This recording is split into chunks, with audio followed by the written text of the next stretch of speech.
আজকে আমরা জানব খাদিজার সঙ্গে মহানবী সাল্লাল্লাহু আলাইহি সাল্লামের বিবাহ যেভাবে হয়েছিলেন। চলুন আমরা জেনে আসি। আশা করি পুরো ভিডিওটি দেখবেন এবং আমাদের সাথেই থাকবেন। কিশোর থেকে যৌবনের পদার্পণের পর চাচা আবু তালিবের পরামর্শে মক্কা ধনবতী নারী খাদিজা রাদিয়াল্লাহু আনহার ব্যবসায় নিযুক্ত হন মুহাম্মদ সাল্লাল্লাহু আলাইহি সাল্লাম। ব্যবসায় নিযুক্ত হয়ে তিনি খাদিজার প্রতিনিধি হয়ে সিরিয়ায় গমন করেন।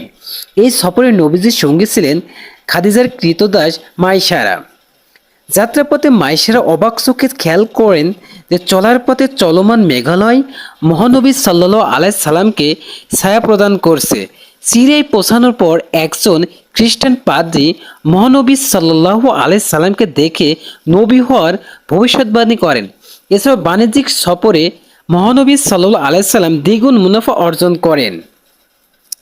সফর থেকে ফেরার পথে রাসূলুল্লাহ সাল্লাল্লাহু আলাইহি সাল্লাম সতত বিচক্ষণতা ও মাইশারা বর্ণনা শুনে খাদিজা রাদিয়াল্লাহু আনহু তাকে বিয়ে করার মনস্থ করেন। খাদিজা রাদিয়াল্লাহু আনহুর অভিভাবক তুল্য চাচাতো ভাই ইবনে নওফলের সঙ্গে পরামর্শ এবং বান্ধবী নাফিসা বিনতে মুনাব্বিয়ের কাছে আগ্রহ প্রকাশ করেন। তারা উভয় তাকে অগ্রসর হওয়ার পরামর্শ দেন। নাফিসা মহানবী সাল্লাল্লাহু আলাইহি সাল্লামের কাছে প্রস্তাব দিলে তিনি সম্মত হন এবং চাচাদের তা অবগত করেন। রাসূল সাল্লাল্লাহু আলাইহি সাল্লামের চাচা হামজা ইবনে আব্দুল মুতালিব খাদিজার রাদিয়াল্লাহু আনহার পরিবারের কাছে প্রস্তাব নিয়ে যান। উভয় পরিবারের সম্মতিতে তাদের বিবাহ সম্পন্ন হয়। বিশুদ্ধ মতে বিয়ের সময় মহানবী সাল্লাল্লাহু আলাইহি সাল্লামের বয়স 25 বছর এবং খাদিজা রাদিয়াল্লাহু আনহার বয়স 40 বছর ছিল। বাণিজ্যিক সফর থেকে ফেরা 2 মাস পর বিয়ে অনুষ্ঠিত হয়। মহানবী সাল্লাল্লাহু আলাইহি সাল্লাম খাদিজা রাদিয়াল্লাহু আনহুকে মহর উট প্রদান করেন, যার তৎকালীন বাজার মূল্য ছিল 500 দিরহাম। নবীজি সাল্লাল্লাহু আলাইহি সাল্লামের বিয়ের সময় বনু হাশিম ও বনু মুতারের নেতৃস্থানীয় ব্যক্তিরা উপস্থিত ছিলেন। আবু তালিব বিয়ের খুতবা পাঠ করেন। তাতে তিনি বলেন, ইনি হচ্ছেন মুহাম্মদ ইবনে আবদুল্লাহ, যিনি ধন সম্পদের দিক থেকে কম হলেও তার মহান চরিত্র আর অনুপম গুণাবলীর কারণে যাকে তার মোকাবেলা রেখা হবে তিনি তার চেয়ে শ্রেষ্ঠ প্রতিপন্ন হবেন। কেননা ধন সম্পদ বিলীয়মানা ছায়া ও প্রত্যাবর্তনশীল বস্তু বিশেষ, আর এই মোহাম্মদ যার আত্মীয়তার সম্পর্কের খবর আপনাদের সবার জানা।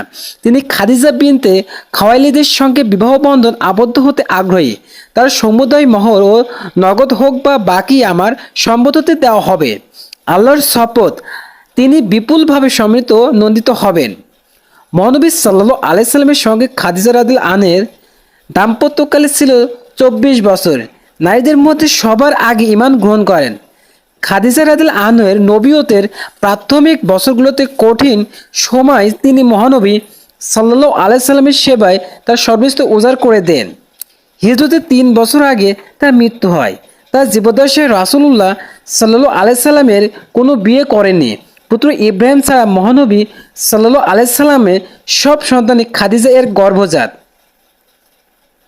রাসূলুল্লাহ সাল্লাল্লাহু আলাইহি সাল্লামের হাদিসে বর্ণিত বিশ্বের শ্রেষ্ঠ 4 নারীর একজন হযরত খাদিজা বিনতে খাওয়াইলিদ রাদিয়াল্লাহু আনহু।